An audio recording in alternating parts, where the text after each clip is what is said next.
भाजपा युवा मोर्चा के प्रदेश अध्यक्ष अमरदीप मौर्य जी हमारे साथ मौजूद हैं और अभी एक रैली संपन्न करके आ रहे हैं, लेकिन आने वाले समय में भी बहुत सारे कार्यक्रम युवा मोर्चा के हैं। क्या कार्यक्रम है पूछ लेते हैं।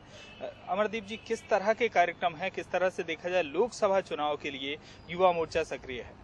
युवा मोर्चा ने तैयारी की है टारगेट 29 के लिए। मध्य प्रदेश की जो 29 लोकसभा सीटें हैं वो भारतीय जनता पार्टी जीते, और आदरणीय मोदी जी ने जो नारा दिया इस देश को कांग्रेस मुक्त भारत के निर्माण का, तो मध्य प्रदेश कांग्रेस मुक्त हो, इसके लिए युवा मोर्चा ने तैयारियां की हैं। आज हम लोगों ने युवा जागृति रैली स्वामी विवेकानंद जी की जयंती पर की है। आगामी समय में 26 जनवरी के दिन भी युवा मोर्चा अपना कार्यक्रम करने वाला है, गणतंत्र रक्षा अभियान मोदी देश की शान के नाम से। मैं आपको बताना चाहूंगा कि जिस प्रकार से कांग्रेस की सरकार पूर्व में भी रही है, इंदिरा गांधी जी नेतृत्व करती हो या आज मनमोहन सिंह जी करते हो, जब कांग्रेस आती है तो मुझे लगता है जनसंघ के ऊपर मीसाबंदी लगाकर सभी राजनीतिक दलों को जेल में बंद करने का काम इंदिरा गांधी जी ने किया, लोकतंत्र की हत्या की, और भ्रष्टाचार के माध्यम से मनमोहन सिंह जी की यूपीए 1 और यूपीए 2 के जो मंत्री हैं उन्होंने कहीं ना कहीं बाबा साहब भीमराव अंबेडकर के गणतंत्र को ठेस पहुंचाने का काम किया। इसलिए गणतंत्र रक्षा अभियान युवा मोर्चा मध्य प्रदेश में चलाएगा। हम लोग 26 जनवरी के दिन 55 जिलों में हस्ताक्षर अभियान चलाएंगे मोदी जी को पीएम बनाने के लिए। हम इसलिए भी ये बात को करने वाले हैं कि एक सुशासन देने का काम गुजरात में मोदी जी ने किया, मध्य प्रदेश में आदरणीय शिवराज सिंह चौहान जी ने सुशासन दिया है। तीसरी बार हम सरकार में आए हैं, इसलिए हम लोगों ने जो हम कार्यक्रम ले रहे हैं उसको हमने नाम दिया है गणतंत्र रक्षा अभियान मोदी देश की शान। सरदार वल्लभ भाई पटेल की प्रतिमा को बनाकर, जिस एक भारत की बात सरदार पटेल ने की थी, उनकी प्रतिमा को बनाकर पूरे विश्व को चुनौती देने का काम, विश्व को ये बताने का काम किया कि भारत कहीं ना कहीं अपने संबल के साथ उठ के खड़ा होगा। भारतीय एकता को हम जोड़ने का काम करेंगे, श्रेष्ठ भारत को बनाने का काम करेंगे।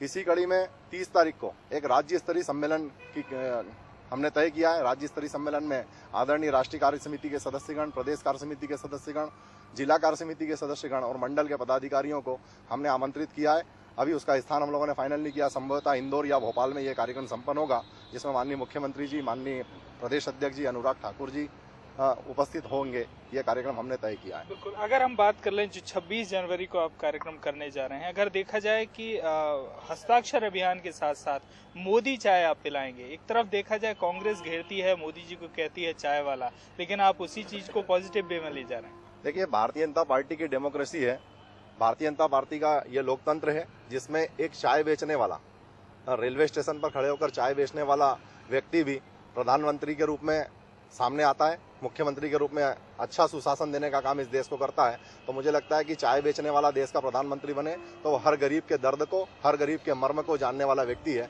इस देश की स्थितियों को सुधारने में वो कारगर सिद्ध होंगे। बिल्कुल। तो कैसे, क्या हस्ताक्षर होगा और फिर चाय पिलाई जाएगी? ये देखिए, जो लोग सम्मानीय अतिथि हमारे यहाँ हस्ताक्षर करने के लिए आएंगे, मोदी जी के सपोर्ट में जो लोग होंगे, मोदी जी के नाम की उस चाय को उनके सामने युवा मोर्चा परोसेगा। मोदी जी के मुखौटे लगाकर हमारे कार्यकर्ता वहां पर खड़े होंगे। हस्ताक्षर के बाद मोदी चाय मध्य प्रदेश के युवाओं को, मध्य प्रदेश के नागरिकों को पिलाई जाएगी। यानी कि एक नहीं अनेक मोदी नजर आएंगे। इसके अलावा अगर बात कर लें जो युवा हैं, युवाओं को जोड़ने के लिए रैली और तमाम चीजें हैं। अगर नव मतदाताओं की बात करें, उन्हें रिझाने के लिए क्या कॉन्सेप्ट है? देखिए, 18 से 25 साल के युवाओं को हमने टारगेट किया था मिशन 2013 में। इस बार भी हम लोग पंजीयन के माध्यम से नव मतदाताओं को जोड़ने का प्रयत्न करेंगे। 17 से 25 तारीख का एक पूरा हमने पखवाड़ा तय किया है, पूरा साप्ताहिक कार्यक्रम बनाया है।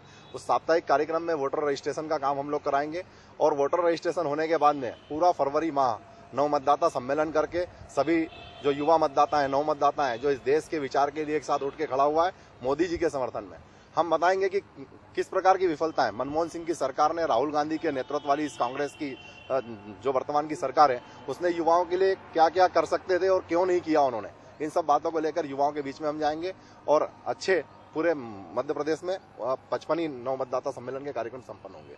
बहुत सरल है कि कांग्रेस की जो कमियां हैं वो गिनाकर, खामियां दिखाकर युवाओं को रिझाया जाए, लेकिन आम आदमी पार्टी जिस तरह से जड़ें जमा रही है, दिल्ली में उन्होंने सरकार बना के एक उदाहरण पेश किया, लेकिन मध्य प्रदेश में उनका जो अभियान चल रहा है नव मतदाताओं को लुभाने के लिए, वो कितना बड़ा चैलेंज आप मान रहे हैं? देखिए, दिल्ली में सरकार बना लेना, जिस प्रकार से आपने कहा दिल्ली में उन्होंने सरकार बनाकर उदाहरण प्रस्तुत किया, मैं इस उदाहरण के लिए वहां के मुख्यमंत्री केजरीवाल जी को बधाई देता हूं कि जिस कांग्रेस को गाली देकर, जिस भ्रष्टाचार को गाली देकर वो खड़े हुए थे, उनकी जमीन बनी थी अन्ना हजारे का जो आंदोलन था, और उनके अन्ना हजारे के उस दीपक में से एक जिन निकला जो वापस दीपक में घुस नहीं रहा है। अन्ना हजारे ने भी प्रयत्न किया इस बात के लिए, कितना वो कारगर सिद्ध होगा, कितना दिल्ली को विश्वास में लेकर दिल्ली के लिए काम वो कर पाएंगे, बोलने में और करने में, उनकी कथनी और करनी में जब अंतर नजर आया जब उन्होंने सरकार बनाई, उसी कांग्रेस के साथ में उन्होंने मिलकर सरकार बना ली। आम आदमी पार्टी के पास कोई विजन नहीं है, कोई उसका विचार नहीं है। भारतीय जनता पार्टी विचार के लिए काम करती है। दिल्ली प्रदेश में जहां पर उन्होंने सरकार बनाई है, मैं आपको बताना चाहूंगा, मध्य प्रदेश की जनता को बताना चाहूंगा, 34 सीटें लेकर भारतीय जनता पार्टी सबसे बड़ी पार्टी के रूप में उभरी थी। हम लोग चाहते तो जोड़ तोड़ की राजनीति हम भी करते, पर कांग्रेस की नीति और आम आदमी पार्टी की जो विचार रहा है, उनका जो विचार था कैसे भी करके सत्ता को हथियाना, उन्होंने सत्ता वहां पर काबिज की है। भारतीय जनता पार्टी ने नैतिकता के आधार पर वहां पर हमारी सरकार बनाने का प्रयत्न भी हमने नहीं किया है। जनादेश जो था उसको हमने स्वीकार किया। बिल्कुल, अगर देखें जिस तरह से चैलेंज लगातार वो कर रहे हैं, अगर अभी जो हालिया सर्वे हुआ उसमें देख लिया जाए कि नंबर 1 तो मोदी बने हुए हैं, लेकिन केजरीवाल दूसरे नंबर पर आ गए हैं, तो पूरा जो माहौल है, चाहे हम बात कर लें हाईटेक जो साधन है, नेट के माध्यम से जितनी बहुत सारी साइट चल रही हैं वो भी उन्हें ऊपर ले जाती दिख रही हैं, एक लहर का जवाब भाजपा तलाश पाएगी। देखिए, लहर का जवाब भाजपा तलाशने की कोई उम्मीद भी नहीं करती है। हमारा नेतृत्वकर्ता इतना कुशल है कि उसने इस बात को सिद्ध करके दिखाया। केजरीवाल जिस बात की शुरुआत कर रहे हैं, जो उन्होंने विचार किया है, इन सब बातों को कारगर सिद्ध किया है माननीय नरेंद्र मोदी जी ने, माननीय शिवराज सिंह चौहान जी ने, माननीय रमन सिंह जी ने। ये सरकारें चलाकर उदाहरण प्रस्तुत किया है। तीसरी बार सरकार को बनाना, किसी के बैसाखी लेकर, कांग्रेस की बैसाखी लेकर दिल्ली में सरकार बनाना, ये हमने तय नहीं किया है। मध्य प्रदेश में किसी की बैसाखी पर सरकार नहीं है, गुजरात में किसी की बैसाखी पर सरकार नहीं है। 272 का लक्ष्य पूरे देश में भारतीय जनता पार्टी ने लिया है। मुझे पूरा विश्वास है आदरणीय मोदी जी के नेतृत्व में आम आदमी पार्टी आए या कांग्रेस आए, कांग्रेस मुक्त भारत के निर्माण की बात हमने की है, कांग्रेस के भ्रष्टाचार को इस देश से हटाने की बात हमने की है, और 272 के आंकड़े को भारतीय जनता पार्टी स्वीकार करेगी और माननीय मोदी जी के नेतृत्व में मिशन 2013 के बाद सरकार बनेगी। बिल्कुल, तो साफ तौर पर मध्य प्रदेश की 29 सीटों के साथ साथ केंद्र में सरकार बनाने के लिए पर्याप्त सीटें जुटाने के लिए, जीतने के लिए युवा मोर्चा भी मध्य प्रदेश से कमर कस चुका है। अब देखना होगा आने वाले समय में आम आदमी पार्टी हो या फिर कांग्रेस, किस तरह का चैलेंज युवा मोर्चा दोनों ही पार्टियों के सामने रखता है। कैमरामैन उमाकांत व्यास के साथ हित किशोर शर्मा।